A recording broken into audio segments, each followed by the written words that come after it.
Hey Emmett, how you doing? Yeah, good. How are you, Andrew? Yes, I am buzzed actually because this is the first growth show that we've done in some time. Yeah, it's been a few months, right? Yeah, Yeah, yeah. So it sounds scary when you said a few months. I was going to say a few weeks. The salesman in me was right. going to say a few weeks, but your honesty play is too strong. So yeah, it's been a few months.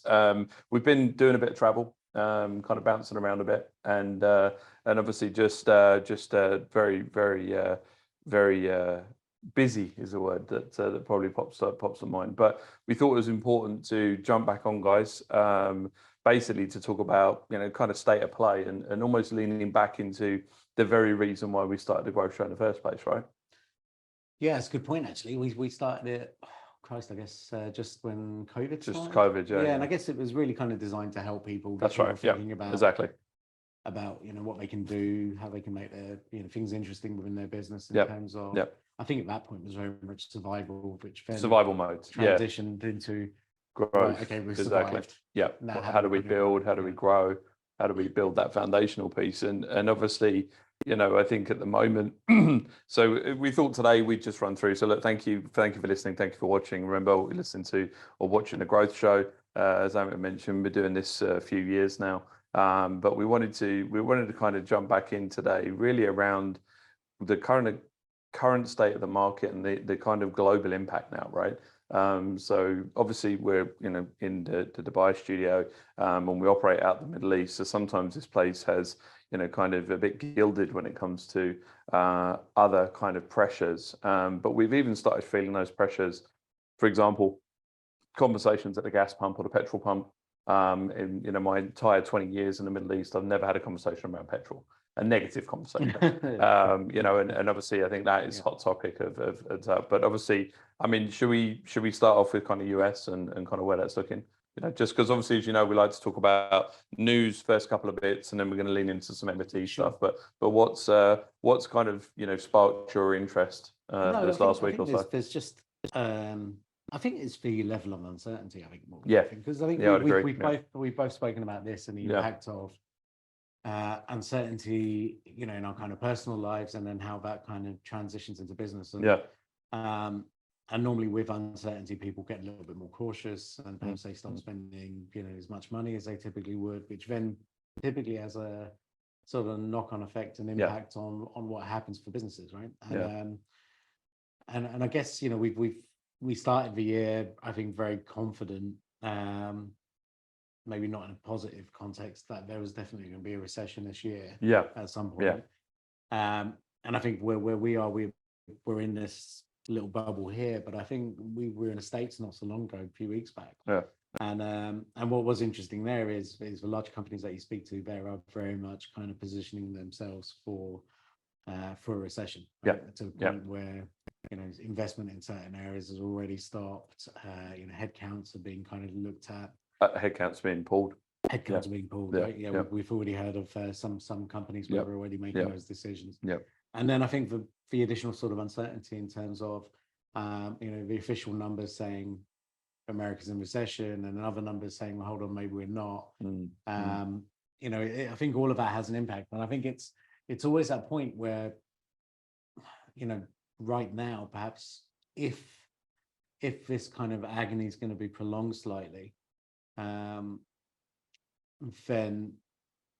there's an opportunity for people to kind of maybe react right now. yeah, yeah, Start thinking about new things, start thinking about making some changes, start to check efficiencies within businesses again, yeah, and really kind of seeing what can be done, so that they're kind of safeguarding themselves, their businesses in the future, right? yeah, yeah. No, true. And hopefully that's where we can come in, guys, and offer some advice in kind of that direction and where that leans into. As you said, I mean, the thing is that we see a bit of a pattern. Some things sometimes take a bit longer to resonate here. Obviously, this place is a bit weird in the sense that there's a lot of inward investment. And your biggest kind of cousin over the road in Saudi are, involved in some crazy projects at the moment, and that. But obviously, there is all of the businesses, have a real global feel now, right? So it's kind of, and I think also just the look, the challenge you face in the States, and we've been there, is the miscommunication, there's too much politicized news. So there's not, there's not the ability to just have a kind of statement conversation, right? Yeah, true. And I think, look, for us, we've both been here so long, but I think we know how things tend to work here. Yeah. And it's quite funny. So when you are having those conversations in the States, and they're like, "Oh, this is what we're doing," it's going to be a recession for sure, and these are the kind of changes we're making. What are you guys doing? And it's a funny answer, because I mean, normally we would say somewhere between sort of 3 to 6 months after America kind of gets a cold is when we start to get a flu, right? That's right. And it's typically quite a big hit. It's a hit. Yeah.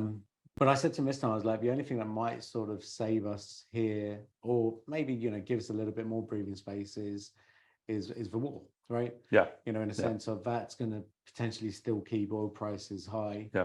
And if oil prices are high and there's an influx of investment and money that's coming in from that part of the world into this region, well, actually, that would obviously help, right? Yes. And I think I read somewhere this week that inflation is still pretty low here across the region, although the petrol pump thing kind of makes me think not so much. Rental prices are going up. Yeah, but I think there's also some Dubai-isms and UAE-ism attached to that. I mean, the petrol price in Saudi hasn't changed. Right. In Oman, it hasn't changed. Sure. So I think there's there's different forces at play potentially when it comes to that. But I mean, I think you're right. It hopefully there's some level of kind of stability. I mean, look, we've spoken to a few clients in the last couple of weeks that from the real estate perspective, which is quite interesting, from a PE investment, they're looking at. Interestingly, their whole business has been in the UK. They can't get people on the sites in the UK, the workforce. They're just not on the site, so they can't finish projects. Whereas here, it's obviously the exact opposite. And now there's a maturity to the real estate market here, right? I mean, you've been able to buy property as an expat now for 20 years. So there's not the fear that there perhaps was previously, and obviously the market has stabilized. And also now there is a point here, with rents and stuff, obviously, but they've managed to control the demand, right? And the supply, because there was a massive oversupply, obviously, and that didn't. There was a bit of a counterbalance, but so I think the idea is, guys, that for those of you that have been watching us and listening to us for a long time now, what we try to do is we try to be very real and very honest. We look at what we're trying to enact for majority of our clients and how they're reacting, and then obviously we share that. So should we move on to some, I guess at the moment, what seems like fun, quirky things, but obviously there's a real business associated to that as well. I think so. I think just before though, like just to touch on what Andrew just said, I think over the next few weeks or a few months, certainly, we're going to be touching a lot more on topics, related to, preparing for a recession, making sure that, from a business efficiency standpoint, all those things that companies are prepared.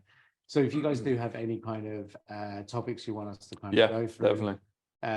if you want us to do a deep dive, just let us know, because I think we're quite happy to do that. We've done that in the past when we've had requests from our audience. So more than happy to kind of look at that as well. Yeah, and I think sometimes, obviously, within these things hit us, hard. It's being very reactive, but I think this is the time to be proactive, and tighten the belts on certain things, and looking, even down to kind of where your leads are coming from, how you're converting, all these kinds of things, right? Basics, but I think easily overlooked, easily forgotten, right? Yeah, 100%. Cool. So let's look at the shiny, glossy, fun, but serious stuff. Some but serious stuff. Okay. Yeah, we wanted to so Amit mentioned there, obviously we were over in the US a few weeks ago, and that was actually for a conference. It was NFT New York. So there is a few of these as NFT London that I found about. I didn't realize that was one, and there's also one in Europe, I think, from what I understand.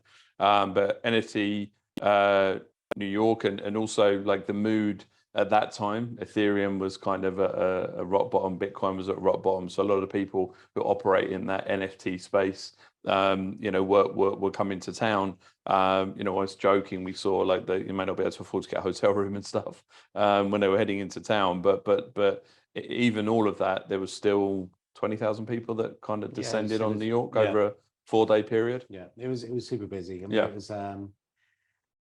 there was an air of sort of freshness, positivity, and just a huge influx of people, right? And Yeah. I think it's the first time that I've seen New York like that in a while, because it was Pre-COVID.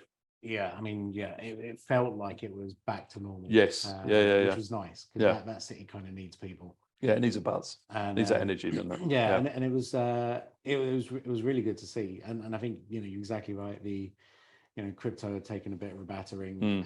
All of the cynics that, and we spoke about it, I think, on one of our shows, but Yeah. all of the cynics that have been sort of, Grinning their ass off. Yeah, they've been quite smug about it. But, but this, they really came out to the fore and were like, "Told you." Yeah.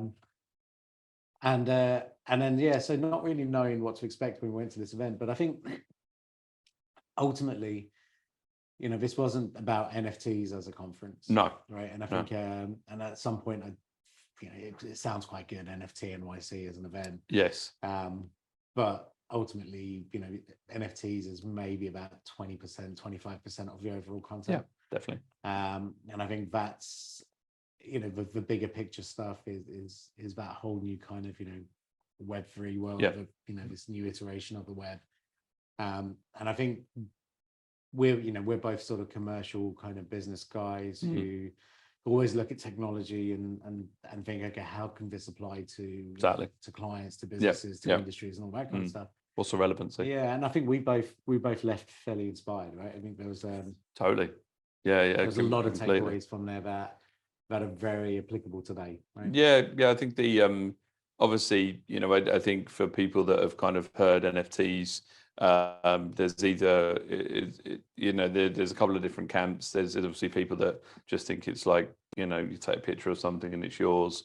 There's other people that obviously don't believe it's got anything to do with business, and there's a whole bunch of people that kind of see the revolution, right, as far as where it is. And I think what it did was quite interesting. Obviously, when you're in the States, you're able to see brands that are embracing the kind of technology and the approach, and actually having real world value in it. And I think from a B2B perspective, there was two projects that kind of caught my eye. Okay. One was a medical equipment company. Okay. And essentially for surgeries and things, so you have rods and all these kinds of things and screws, and apparently it's an issue in the US where people are making these things in their garage. And they're kind of making their way into the ecosystem of hospital and healthcare, and then people are getting sick on the back of it. Yeah. So there's a guy who's working with a company at the moment where they're essentially kind of creating an NFT for every single rod, screw, bracket, everything. And it's kind of there, so they mint the NFT. And it has the kind of serial and where it was produced and how it was produced, and obviously medical grade. And then when they kind of put that into a patient, it gets burnt. So they burn the NFT. And now there's a blockchain on the record forever of this particular equipment, this particular screw went into this particular patient on this particular day. This was the doctor. So it's quite interesting to hear a practical application of technology, essentially blockchain, but NFTs, right? I mean, this was the same gentleman that said that NFTs are not a thing; they're a technology, right? And I think that's a kind of takeaway for me, for like a strong takeaway. No, I think that's a huge point. I ran a small segment of a kids NFT class last week. Yeah, as we spoke about. Yeah, and it was really interesting because you've got a really engaged audience of 11 to 14-year-olds. Yeah. Some of them are already NFT investors. Yeah. Right.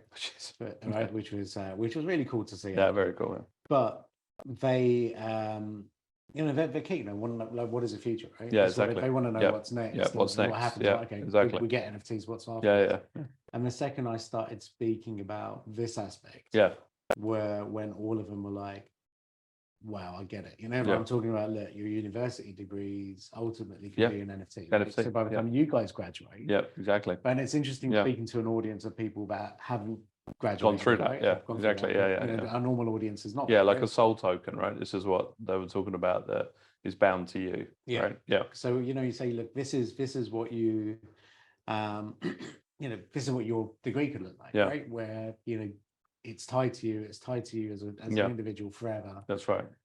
You don't have to worry about your kind of certificates getting lost or whatever it is. And their eyes started to open, and then you start talking about even, you know, things that they can apply today, like ticketing and all that kind of stuff.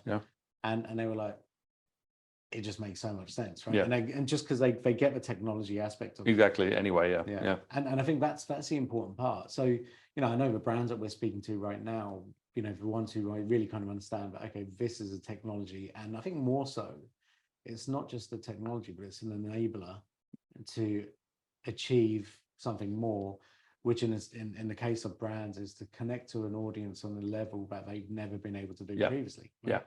And especially if you're talking about sort of consumer brands that are, you know, we've spoken about this a lot on this show, you know, the whole kind of the D2C movement where, you know, brands want to get closer to their consumers, right? Consumers, They want to know who's buying their products, who are the ones picking their products up off shelves or whatever it is. Well, this is a massive enabler for that, right? Because it's not just now about an email address, right? How do you, you know, because that email is still very one-dimensional. How do you now take that onto the next level where it's now two-dimensional, where you now know who your customers really are? They've shown an increased level of loyalty or affinity towards your brand because they now have either purchased or acquired a free NFT for your brand. But the most important part is you can actually talk to each other. Right? You communicate directly with that person, independent of a Facebook or a social media platform, where you're still engaging within the rules of that platform, and that plug can be pulled at any point. But actually now you can say, hey, I want to converse with my audience, my real guys who are spending money on my products, and I maybe do it on Discord, or maybe I'll do it on Telegram, or maybe I'll create a platform. But the point is brands have never had that freedom and flexibility, right? No, or ownership. Right, or ownership. And it's just, hey, this is these are our customers. It's that ownership piece that I think is crucial, right? And verified ownership as well. So you can have an open environment where you're engaged with somebody that may potentially be investing in your brand, and then you can have exactly, you know, in the same environment of owned in your space, you know, and that at the moment, you know, isn't in danger of going away, as it were.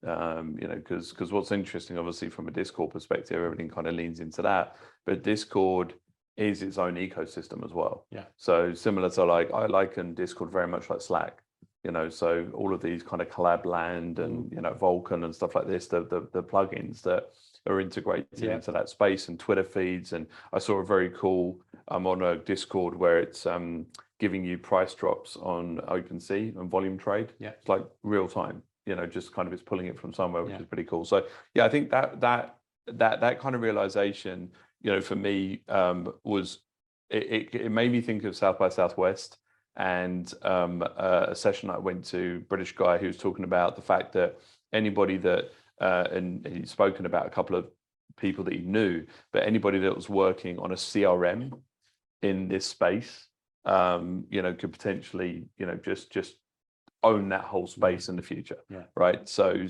building those relationships, understanding, you know, consumers and clients at a deeper level. I think, you know, in the same vein, what was interesting is there was a logistics company as well that was using NFTs to track packages and parcels, you know, in that sense as well, which I thought was quite interesting. So, you know, not the kind of, let's say, fun projects that we may all been accustomed to, but practical application of the technology as well. And obviously we've spoken about fractional ownership on various occasions, but that even seems to be gaining some momentum as well.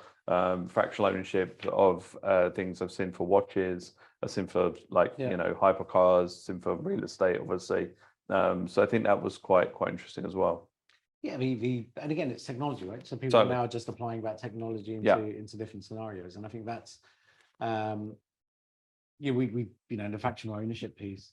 I've seen a few examples of that which have absolutely blown my mind. How collectively someone's had an idea, presented it to an audience, and people have not just jumped on it and said, yeah, it's a good idea, but they funded it within 3 or 4 hours.